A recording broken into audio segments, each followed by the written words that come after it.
the infinite place within you that needs to expand and wants to grow, that which we call your life. I mean, when my mother died, she was down to about 85 pounds.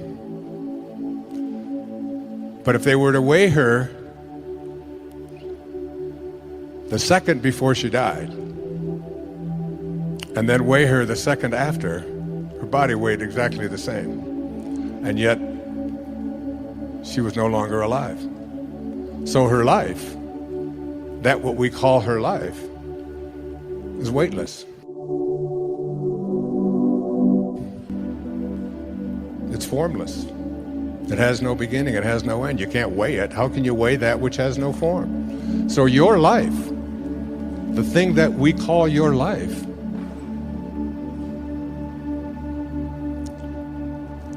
is God. That's what you are. That's what every single one of us are. So here's what Saint Germain said. The attitude of one who wishes to work in conscious cooperation with the ascended host should not be, I wish I could go to them for instruction, but rather, I will so purify, discipline, and perfect myself and become such an expression of divine love and wisdom and power that I can assist in their work. Then I will automatically be drawn to them. If you want to attract into your life what it is that you feel is missing, then what you have to do is to become like these great ascended masters. I honestly feel that I spent the first 10 years of my life in a series of foster homes and orphanages. My father walked out on his family and left my mother with 3 boys under the age of 4 when she was 23 years old. And so I had a great blessing in those earliest years of my life to be able to go within and discover something that I came here to teach, which is self-reliance. To learn how to rely upon ourselves. And I honestly feel that I'm right now writing on a book. It was very hard for me to leave Maui and get on that plane and fly to Sacramento and take a car up here and all of that. Not because I don't think it's beautiful here, but I'm where I belong anyway, so I stopped fighting all of that stuff anyway. But it was because I'm in the midst of writing. And I'm writing a book called I Can See Clearly Now. And it's sort of like a memoir, except that it's a look at all of what seemed like just isolated events that showed up in my life, which led me to the next step, which led me to the next, which have arrived here in 2012 at the age of 72. And as I write this, and I've written almost 50,000 words in the last 6 weeks, it's almost like an obsession, because it isn't me writing. It is me as writing.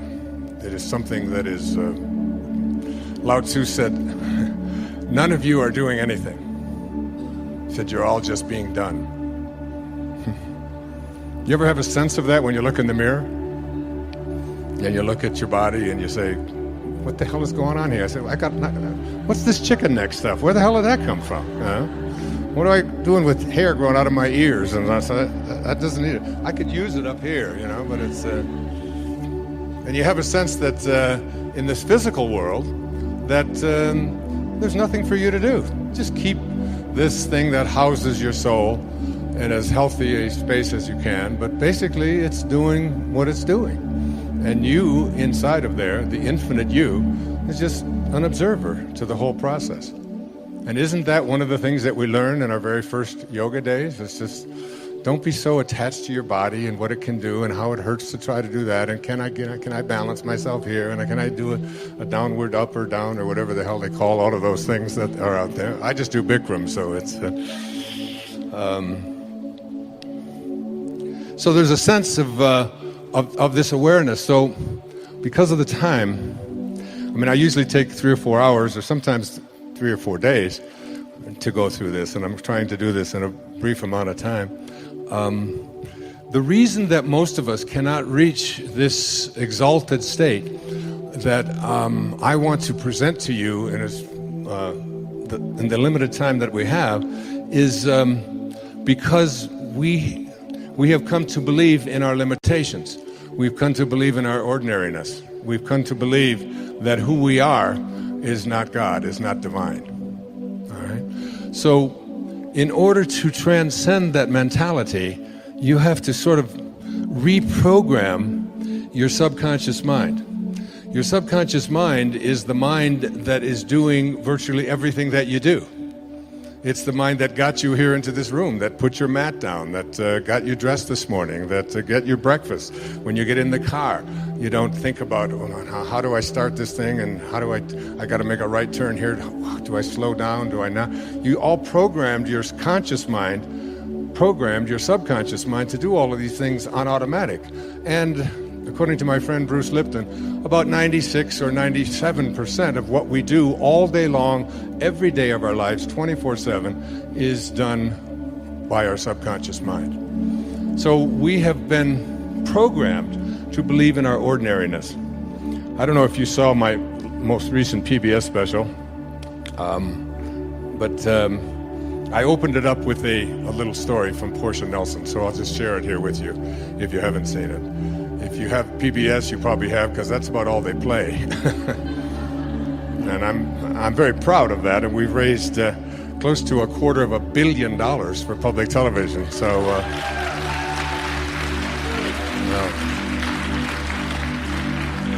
since 1999, it's been amazing.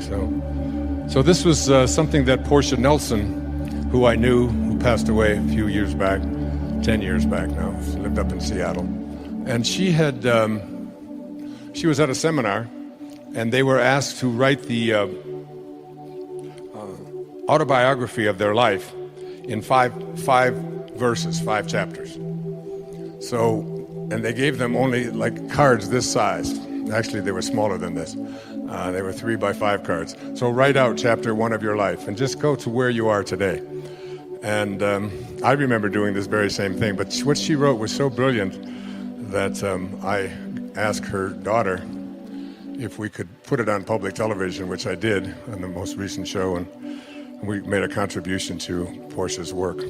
So this is what she wrote down in the chapter 5 of her life. Chapter 1, she said, I walk down the street.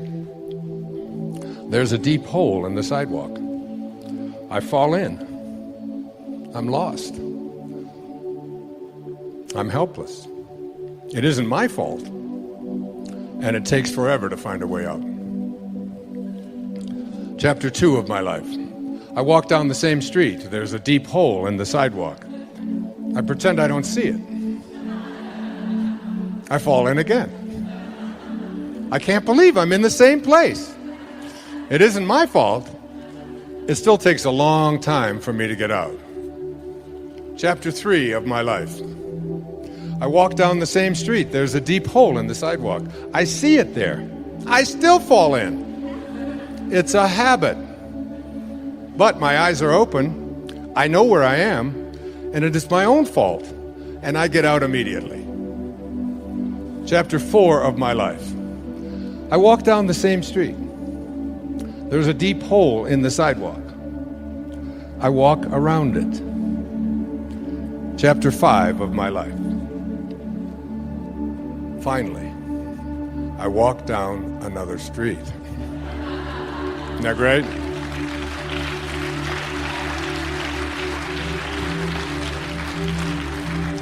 So in the time I have left, I want to talk to you about walking down another street. And this other street is a street in which you have an awareness that not only do you have a physical body, but you have come to believe that this physical body is who you are, and that you have locked yourself into these 5 senses and decided that whatever evidence they provide for you is how you identify and define your reality. By what I see, by what I hear, by what I smell, by what my life looks like, by how much money I have, by the stuff that I possess. And this is the world of the ego, and this is the world of the false self. according to my teacher, Nisargadatta Maharaj in India, who passed away in 1986. The false self is the ego. The ego is the part of us that has come to believe that who I am is defined by these 6 things. Who I am is what I have. And so we spend a big hunk of our life attempting to get as much stuff as we possibly can. The Tao teaches something very different. Let go of everything you have. When I moved to Maui in 2005 full-time, I gave up everything that I owned. Everything. 20,000 books, all of my photographs, records of every description, furniture, all the things in the house, all my clothing, shoes. It was all donated to people who lived on underneath a bypass in Florida. And let go of all of it. So the ego teaches us you are what you have. The Tao teaches us let go of everything that you have. Do less and accomplish more. One of Lao Tzu's most famous observations was, I do nothing and leave nothing undone. My son has taken to becoming a spiritual Taoist. Every time I tell him to do something, he says, I do nothing. And I leave nothing undone. But there's much wisdom in that. I could go on into that. The second thing that the ego teaches us is that who I am is not only what I have, but who I am is what I do, what I accomplish. And so we spend a big hunk of our lives believing that the way that we become, quote, successful, happy, fulfilled, self-actualized, whatever it might be, is on the basis of what I accomplish, what my resume looks like, how many promotions I get.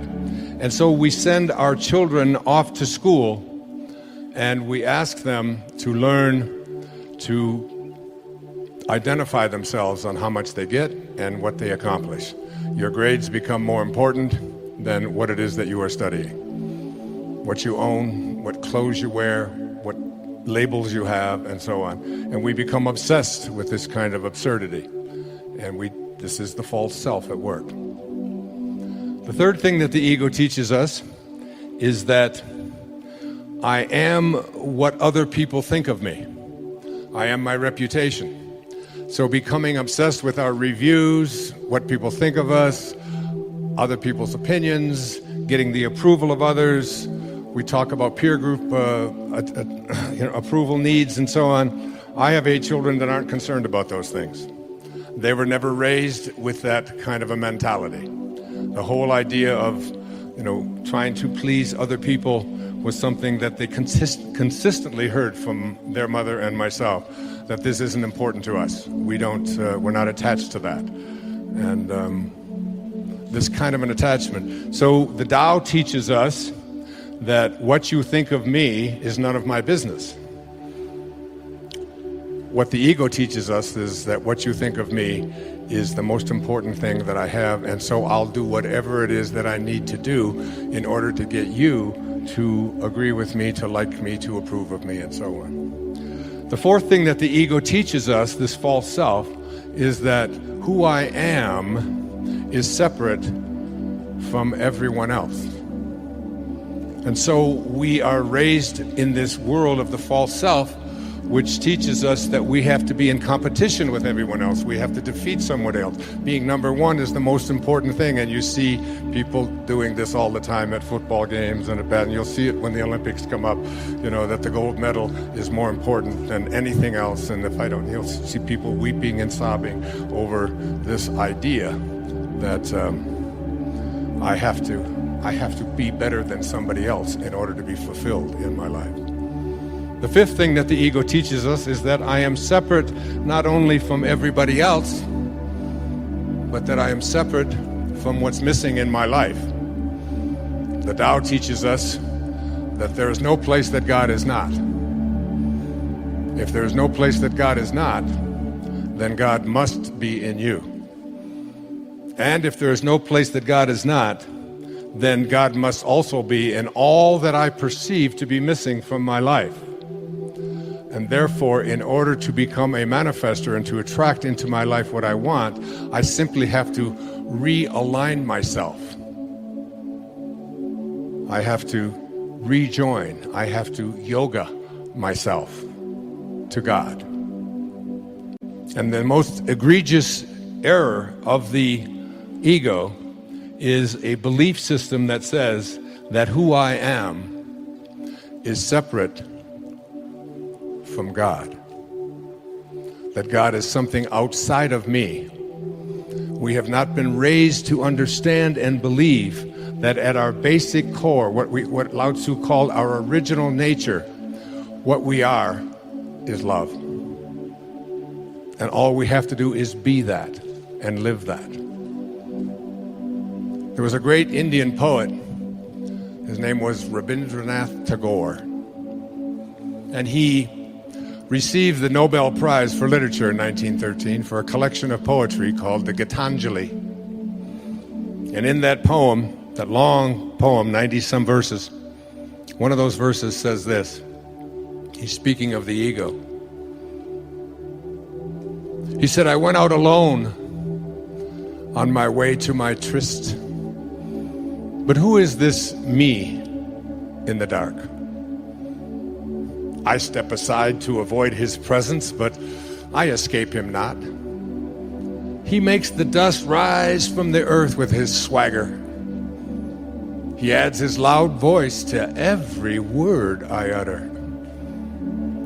He is my own little self, my Lord. He knows no shame, but I am ashamed to come to thy door in his company.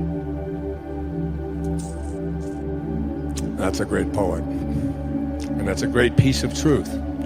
That in order to get to this place, I speak about, that Maslow spoke to me about and trained me to think about, called self-actualization, is that we have to stop evaluating who we are on the basis of those ego identifiers, and instead begin to see ourselves as divine love, as pieces of God. The Native Americans used to say that no tree has branches so foolish as to fight among themselves. And look at us. Look at what happened just down the road from here in Colorado a few days ago. What is it about us that we have to create instruments of death in order to feel good about ourselves?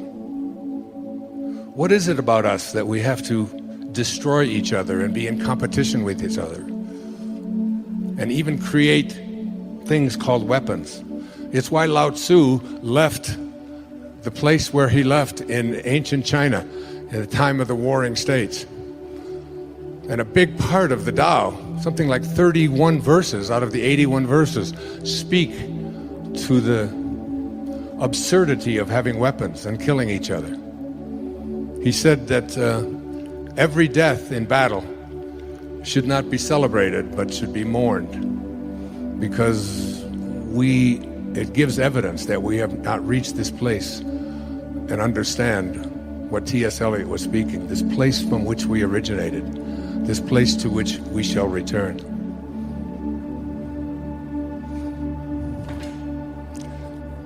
From A Course in Miracles, I jotted this down the other day. The memory of God comes to the quiet mind. It cannot come where there is conflict. A mind at war with itself remembers not eternal gentleness. What you remember is a part of you, for you must be as God created you. Let all this madness be undone. for you and return in peace to the remembrance of God, still shining in your quiet mind. Coming to know God, it's not about discovering something that resides outside of you. It's about remembering what's inside of you and living from that place.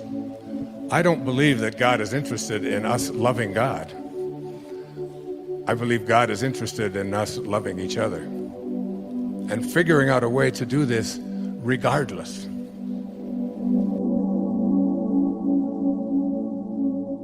Think about what is missing in your life, and you talk to your friends about it, and you put your attention and your energy on it in your telephone conversations, and you go to sleep thinking about what is missing, and you have this kind of an energy system going on for you. You will continue to have what you are thinking about show up in your life, and you'll see more and more and more of missingness continue to show up. You can't think about and put your energy on what is missing unless you want it to keep being that way in your life. So that's the first thing you want to shift. That's the first obstacle to reaching this state of what I call intention. Secondly, if you put your thoughts on what is, you will continue to attract what is into your life. Now, I'm going to suggest something very strange up here right now. I told you when it gets weird, that you have the ability to put your attention on an inner mantra that I have recorded in a CD called Meditations for Manifesting, that came to me from a teacher 2,300 years ago named Patanjali in India, who taught people at that time, when this is before the Middle Ages, this was like when people hadn't been out of caves too long, was teaching people how to levitate, and was teaching people how to bilocate, and was teaching people how to have the gift of fish and loaves 300 years before Jesus showed up on this planet. And his aphorisms of Patanjali are a big part of a spiritual solution to every problem. And what he suggested at that time is a meditation called japa. And this meditation is something where you take your attention, your inner energy, off of what is and onto what you intend to manifest, and you repeat the sound that is in the name of God as an inner mantra. And by repeating this sound, you attract the energy from outside of yourself, that is the source from which you emanated, to cooperate with you and literally collaborate with you to shift it into whatever it is that you intend to manifest. And you can do this with money. You can do this with getting pregnant if you haven't been able to do that. You can get it with selling your home. You can get it, and if you take a look at 300 years later, 400 years later, John the Baptist writes in the New Testament, the opening line of the of the book of John in the New Testament. In the beginning was the Word, and the Word was with God, and the Word was God. As strange as it may sound to you, based upon the conditioning that you have had, just like Ivan Illich, the repetition of the sound as an inner mantra is a way of getting in the gap. And it is a way of, when you repeat this sound, attracting whatever energy, that dormant forces that are out there, into your life to have whatever you need show up. And all I can say to you is, I stand up here before you tonight from my heart telling you that it has always worked for me. It is a meditation practice. It is so powerful, and I can't tell you how many people have been practicing it, including Gary, who spoke to you here today.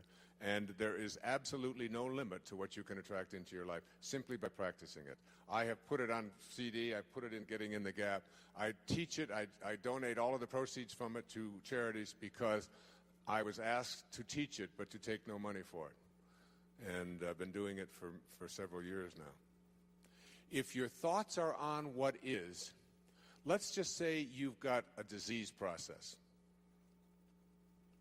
Cancer, arthritis, the flu, a cold. If your thoughts are on, if you get a sniffle and your thoughts are on, this is in my nose today, but tomorrow it'll be in my throat. On Wednesday, it'll be down in my chest. On Thursday, I'll probably have a fever. I'm going to have to take Friday off. Now, it's Monday morning, and you've got a sniffle, and in your mind, you're taking Friday off with a fever. If this is how you have trained your mind to work, to put your attention on the circumstances of your life, self-actualizing people, Abraham Maslow was a great teacher of mine. I was blessed to know him. I was blessed to be one of his devotees. He died on the 14th of June, 1970, in the same hour that I walked across the stage at Cobo Hall in Detroit receiving my PhD. In the same hour. He passed the baton on. He said, I've taught self-actualization to the academic world. Now you take it to the masses. And Maslow said, self-actualizing people are distinguished from everybody else with this sentence: they must be what they can be. They must be what they can be. And one of those 10 secrets for success and inner peace is that you can't solve a problem with the same mind that created it. And know this, that your mind created everything in your life that you call a problem. And self-actualizing, highly functioning people who live at these extremely, extraordinarily high levels of consciousness never put their thoughts on what is if they don't like what is. Because if your thoughts are on what is, and you despise what is, and if you look at poor people, if you look at unsuccessful people, if you look at sickly people, if you look at tired people, if you look at addicted people, you will see people who put their attention constantly on their problems, on what is wrong, on what isn't working, on what I can't do, and so on. They'll tell you about it, they'll focus on it, and when your thoughts are on what is, and what you think about is what expands, you continue to attract more of what is into your life. When I had a practice, I had a woman who came to me who said, I just went through a divorce 7 months ago, and I've been dating, and I've dated 4 different men, and all 4 of them have used me as a sex object. And every single one of them called me up after the first date and were mistreating me, and they didn't have any respect for me, and that was the end of it. And she said, I'd like you to talk to all 4 of these men. And I said, there's only one common denominator here. You are attracting into your life what you are putting your attention on. It's called the Job effect. You can't think about what is missing, and you can't think and put your energy and talk about what is if you don't like what is. Can't do that unless you want more of that to show up. Third, you cannot put your attention or your thoughts or your energy on what always has been. If you put your thoughts or your energy on what always has been is what will continue to show up into your life. What always has been is the wake of a boat. Your life is a boat. It's heading up the river in that direction. And it's heading there at 40 knots. And you're standing on the stern, and you're looking down at the water, and as the boat goes in this direction, here you are looking down into the water, and what do you see? You see the wake. And what is the wake? The wake is the trail that is left behind. That's what the wake of your life is. That's what the wake of the boat is. And if you ask yourself the question, what's driving the boat? What's making this thing head in this direction? The answer is the present moment energy that is being generated by the engine, and nothing more is what's making the boat go in this direction. And then if you ask yourself this key question, is it possible for the wake to drive the boat? Can a trail that is left behind make a boat go in this direction? What's the answer? Impossible, isn't it? And so too is it impossible for the wake of your life, the trail that you've left behind, to be the reason why your life is going in this direction. It is not because of anything that has happened back here. That's an illusion that we live under. What has happened back here is a trail. The choices you make in this moment. And if your thoughts are on what always has been, this is the way we've always done things, this is the kind of person I am, I can't change, you can't teach an old dog new tricks, all of those cliches that have become so much a part of our life, if your thoughts are on what always has been and you despise what always has been, you will continue to attract more of what always has been, even though you despise it. It works that way. So you can't think about what's missing, what is, and what always has been. And it gets worse. You cannot think about and put your attention on what they want or expect for you if you want that to change in your life. And there's no shortage of people who have an opinion about what it is that you should be or shouldn't be or how you should be doing it. Most of these are your relatives. I have a wonderful book in mind to write. It's called Your Friends Are God's Way of Apologizing for Your Relatives. But if I talk to your relatives, they laugh too. So we all have this idea that the reason I'm not getting where I'd like to be, particularly with young people and working with young people over the years, it's because my parents want this, and my parents think that, and my parents won't let me do this. And I always said, well, but why are you so attached to what your parents think? Well, these are my parents, and I have to do it. I said, you can listen to it, you can take it in, but you don't have to embrace it. You don't have to live by that. And certainly when you become adults, when if there are people out there who convince you that you should or shouldn't be doing this or that, then you're going to continue to attract exactly what it is that they have their attention on.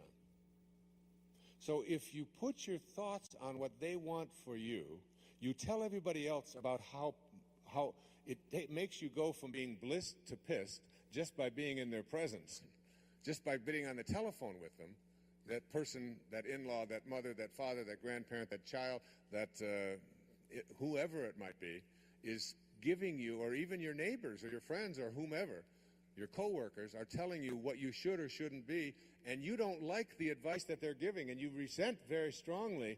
One of the 10 secrets for success and inner peace says there are no justified resentments. Your resentments are things that destroy you.